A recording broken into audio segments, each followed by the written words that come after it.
అందరికీ నమస్కారం. బీహార్ ముఖ్యమంత్రి నితీష్ కుమార్ తన పదవికి రాజీనామా చేయబోతున్నారు. ఆయన రాజ్యసభకి వెళ్ళబోతున్నారు. ఆయన ప్లేస్లో ముఖ్యమంత్రి కుర్చీని బీజేపీ తీసుకోబోతుంది. మొన్న రీసెంట్గా జరిగినటువంటి బీహార్ సార్వత్రిక ఎన్నికల్లో బీజేపీ అతిపెద్ద పార్టీగా అవతరించింది. అయినప్పటికీ కూడా పొత్తు చర్చల్లో భాగంగా, పొత్తు అంగీకారంలో భాగంగా సీఎం పదవిని జేడీయూ నేత నితీష్ కుమార్కి అప్పచెప్పారు. జేడీయూ ఎన్డీఏ కూటమిలో ఒక కీలక భాగస్వామి.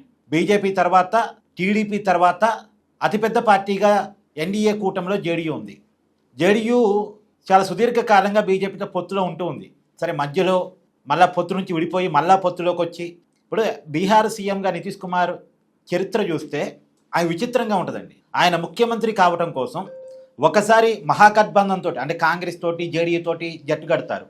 ఇంకోసారి బీజేపీతో జట్టు కడతారు. ఇటు నుంచి అటు, అటు నుంచి ఇటు, ఆ కూటమి నుంచి ఈ కూటమిలోకి, ఈ కూటమి నుంచి ఆ కూటమిలోకి మారుతూ ఉంటారు.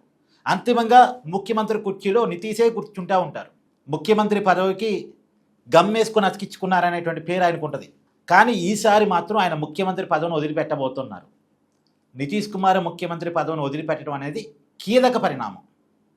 ముఖ్యమంత్రి పదవికి అయస్కాంతం వేసుకొని గమ్మేసుకొని అతికించుకొని కూర్చున్నారు అనే పేరు ఉన్నటువంటి నితీష్ కుమార్ ముఖ్యమంత్రి పదవిని వదిలిపెట్టి రాజ్యసభకి వెళ్ళి ఆ సీఎం సీట్ని బీజేపీకి వదిలిపెడుతున్నారు అనేది ఒక కీలక పరిణామం. కాకపోతే ఇక్కడ నితీష్ కుమార్కి కూడా లాభం జరగబోతోంది.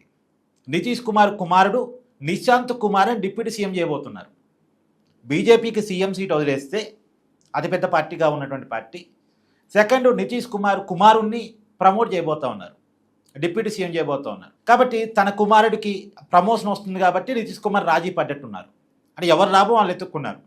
బీజేపీ ఏమో బీహార్ సీఎం సీటు తన పార్టీకి వస్తుంది కదా, తన చేతుల్లోకి వస్తుంది కదా, నితీష్ కుమార్ ఉన్నంత వరకు ఆ సీఎం సీట్ని మనం సంపాదించలేకపోతున్నాం, సార్ నితీష్ కుమార్ రాజీ పడుతున్నాడు, కొడుకు ప్రమోషన్ ఇస్తే కాబట్టి బీజేపీ వాళ్ళు కొడుకు ప్రమోషన్ ఇవ్వడానికి వాళ్ళు ఒప్పుకున్నారు. నితీష్ కుమార్ అని తన కొడుకు ప్రమోషన్ వస్తుంది కదా, సీఎం సీట్ పోయినా ఇక నా తర్వాత నా కొడుకు నేను ఎలివేట్ చేసుకోవాలి కదా, ముందుగా డిప్యూటీ సీఎం చేద్దాం, తర్వాత సీఎంగా తీర్చిద్దాం, నాకు ఓపిక ఉన్నప్పుడే, నేను పొలిటికల్గా యాక్టివ్ ఉన్నప్పుడే, నా చరిస్మా ఉన్నప్పుడే నా కొడుక్కి పొలిటికల్ లైఫ్ కల్పిద్దామని నితీష్ కుమార్ యొక్క ఆలోచన కావచ్చు.